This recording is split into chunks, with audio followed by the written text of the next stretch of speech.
So hello guys, my name is Sharjeel and you watching Russell Bell. तो guys इस video में हम लोग रोमन रेंस के फैंस एंड हेटर के बारे में बात करने वाले और इसके साथ साथ गाइज हम रोमन रेंस के करियर के बारे में भी बात करने वाले हैं। तो गाइज ये वीडियो बहुत ही ज्यादा इंटरेस्टिंग होने वाली है। तो सबसे पहले हम लोग रोमन रेंस की शुरुआत से बात कर लेते हैं। तो गाइज आपको पता है कि रोमन रेंस हमें शुरू में देखने को मिलते थे टैग टीम के साथ, और गाइज आपको पता है कि कोई भी सुपरस्टार अगर हमें टैग टीम में देखने को मिले तो गाइज हमें इतना ज्यादा बड़ा सुपरस्टार तो नहीं देखने को मिलता था। और ऐसा ही हमें रोमन रेंस के फ्यूचर के साथ भी देखने को मिला, और जब रोमन रेंस हमें सिंगल में देखने को मिले थे तो गाइस तब हमें रोमन रेंस बहुत ही डेंजरस सुपरस्टार डब्ल्यूडब्ल्यू में देखने को मिले थे। और गाइस डब्ल्यूडब्ल्यू के जो फैंस थे तो गाइस वो चाहते थे कि रोमन रेंस को एक टाइटल पिक्चर में डाला जाए, लेकिन गाइस डब्ल्यूडब्ल्यू की तरफ से हमें वैसा नहीं देखने को मिलता था। लेकिन गाइस आखिरकार रोमन रेंस को एक डब्ल्यूडब्ल्यू चैंपियनशिप की फ्यूड में डाला है गया, और गाइस वहां पर जो डब्ल्यूडब्ल्यू के फैंस थे तो गाइस पहले तो रोमन रेंस को बहुत ही ज्यादा वो पसंद करते थे, यानी कि गाइस रोमन रेंस उनका फेवरेट था। लेकिन गाइस बाद में जब डब्ल्यूडब्ल्यू ने रोमन रेंस को रॉयल रंबल में भी एंड तक रखने की कोशिश की, और गाइस जब Roman Reigns superstar of the year हमें बनते हुए दिखाई दी, और गाइस जब Roman Reigns United state champion भी बनते हुए दिखाई दे, तब गाइस जो फैंस है वो रोमन रेंस से बहुत ही ज्यादा नाराज भी हो गए थे, और गाइस वो डब्ल्यूडब्ल्यू से भी बहुत ही ज्यादा नाराज हो गए थे कि आप लोग एक ही सुपरस्टार को किस तरह इतना ज्यादा पुश दे सकते हैं। और गाइस आपको पता है कि तब से लेकर अभी तक जो रोमन रेंस है वो हमें एक टॉप गाय के तौर पर डब्ल्यूडब्ल्यू में देखने को मिलते हैं। और गाइस वहां पर जो रोमन रेंस के फैंस थे वो भी हमें बढ़ते हुए दिखाई दिए, लेकिन गाइस वहां पर जो रोमन रेंस के हेटर थे तो गाइस वो भी हमें बहुत ही ज्यादा बढ़ते हुए दिखाई दिए थे, क्योंकि गाइस कुछ लोग ऐसे थे जो कि गाइस डब्ल्यूडब्ल्यू को जानते थे कि ये हमें स्क्रिप्टेड के तौर पर देखने को मिलता है, और वो इस वाली बात से बहुत ही ज्यादा परेशान हो गए थे रोमन रेंस को कि सिर्फ क्यों ही पुश डब्ल्यूडब्ल्यू ने दिया जा रहा है और उन्हें टाइटल पिक्चर में क्यों डाला जा रहा है। अगर गाइस कुछ फैंस वहां पर ऐसे भी थे जिन्हें गाइस नहीं पता था कि डब्ल्यूडब्ल्यू स्क्रिप्टेड है, और गाइस वो लोग समझते कि रोमन रेंस अपने दम पर ही इतनी ज्यादा चैंपियनशिप और इतने ज्यादा सुपरस्टार को हरा सकते हैं। गाइस ऐसे में रोमन रेंस के वहां पर फैंस भी बढ़ते हुए दिखाई दिए थे, और रोमन रेंस के हेटर भी हमें बहुत ही ज्यादा बढ़ते हुए दिखाई दिए थे। लेकिन रोमन रेंस के हेट का ज्यादा सिलसिला हमें तब देखने को मिला था जब गाइस डब्ल्यूडब्ल्यू ने रोमन रेंस का खुद ही करियर बर्बाद करने की कोशिश की, यानी कि गाइस जब उन्हें अंडरटेकर से मैच में जितवाया गया।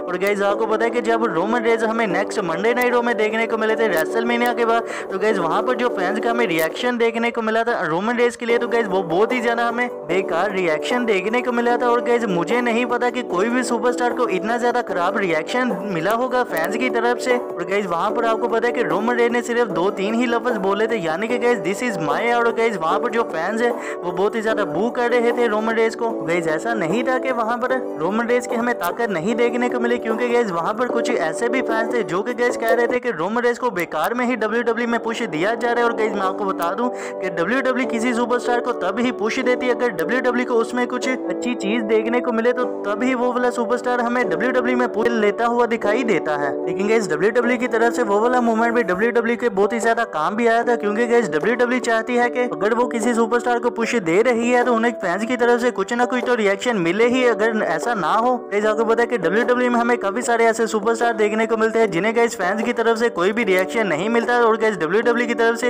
एटलीस्ट उन्हें फैंस की तरफ से रोमन रेंस को कुछ ना कुछ तो रिएक्शन मिल ही रहा था। लेकिन गाइस उसके बाद जो फैंस है तो गाइस वो कह रहे थे कि डब्ल्यूडब्ल्यू बेकार में ही रोमन रेंस को पुश दे रही है, लेकिन गाइस डब्ल्यूडब्ल्यू ने ऐसा तो नहीं किया। और गाइस आपको पता है कि हमें समर स्लैम में यूनिवर्सल चैंपियनशिप के लिए फैटल 4-वे मैच देखने को मिला था, जहां पर गाइस हमें Roman Reigns, Braun Strowman, Samoa Joe and Brock Lesnar देखने को मिले थे। और गाइस वहां पर अगर डब्ल्यूडब्ल्यू चाहती तो गाइस रोमन रेंस को वहां पर पिन ना करवाती, और गाइस आपको पता है कि वहां पर हमें रोमन रेंस पिन होते दिखाई दिए। तो गाइस ऐसे में डब्ल्यूडब्ल्यू चाहती तो गाइस समोआ जो को भी वो बलि का बकरा वहां पर बना सकती थी, लेकिन गाइस रोमन रेंस ही वहां पर ब्रॉक लेसनर से पिन होते वहां पर हमें दिखाई दिए थे। गाइस उसके बाद डब्ल्यूडब्ल्यू ने रोमन रेंस को मिड कार्ड के लिए डालना शुरू कर दिया था, और गाइस रोमन रेंस हमें के साथ फ्यूड में देखने को मिले थे, जहां पर गाइस वो इंटरकॉन्टिनेंटल चैंपियन भी हमें बनते हुए दिखाई दिए थे। और गाइस मैं आपको बता दूं कि शायद आप में से कोई ये वाली बात ना जानता होगा कि जब रोमन रेंस के इंस्टाग्राम अकाउंट में इंटरकॉन्टिनेंटल चैंपियन की पिक डाली थी डब्ल्यूडब्ल्यू ने, तो गाइस वो डब्ल्यूडब्ल्यू की हिस्ट्री के सबसे ज्यादा लाइक फोटो भी हमें देखने को मिली थी इंस्टाग्राम के ऊपर। गाइस यहाँ से डब्ल्यूडब्ल्यू को तो साफ हो ही गया था कि जो फैंस है उन्हें रोमन रेंस से तो कोई भी दिक्कत नहीं है, और उन्हें दिक्कत है रोमन रेंस के ओवर पुश से।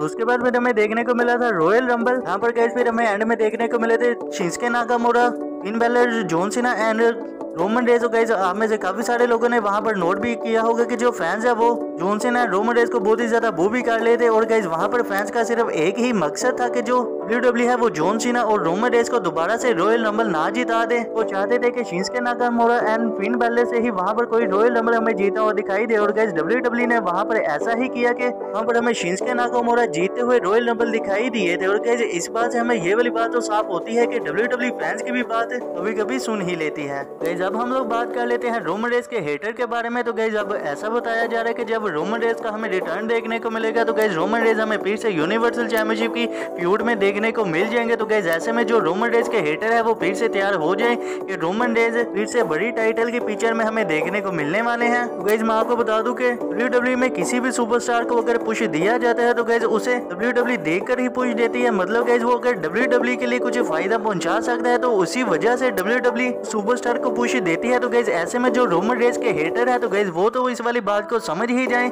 जो रोमन रेज है वो तो WWE के टॉप गाय रहने ही वाले। और गाइस वैसे भी WWE को पता है कि उनकी जो मार्केट है यानी कि गाइस इंडिया, पाकिस्तान और बांग्लादेश और नेपाल वगैरह में बहुत ही ज्यादा देखने को मिलते हैं। और गाइस वहां पर आपको पता है कि तो फेवरेट सुपरस्टार है फैंस का तो गाइस वो तो ज्यादातर हमें रोमन रेज ही देखने को मिलते हैं। तो गाइस ऐसे में WWE तो ये वाली बात भी रखकर चलती है कि रोमन रेज अदर कंट्री में WWE के फैंस भी लाकर उनकी कंपनी के लिए दे रहे हैं। गाइस ऐसे में रोमन रेज के हेटर को भी ये वाली बात समझनी चाहिए कि जो भी रोमन रेज को वहां पर टेलीविजन में हमें देखने को मिलते हैं तो गाइस वो WWE के स्क्रिप्ट के लिहाज से भी हमें WWE के टेलीविजन में देखने को मिलते हैं। तो गाइस ऐसे में रोमन रेज को बेकार में ही हेट करना बहुत ही ज्यादा बुरी बात है। तो गाइस यही थी रोमन रेज की शुरुआत से लेकर अभी तक पूरी कहानी। गाइस शायद बातें थोड़ी सी इधर उधर हो गई हो। गाइस इसी के साथ अगर आपको ये वीडियो अच्छी लगी हो तो वीडियो को कर दीजिएगा लाइक और चैनल को भी कर लीजिएगा सब्सक्राइब, नोटिफिकेशन बेल को भी कर लीजिएगा ऑन ताकि WWE से जुड़ी इसी तरह की इंटरेस्टिंग वीडियो आपको जानने को मिलती रहे। तो मिलते हैं फिर नई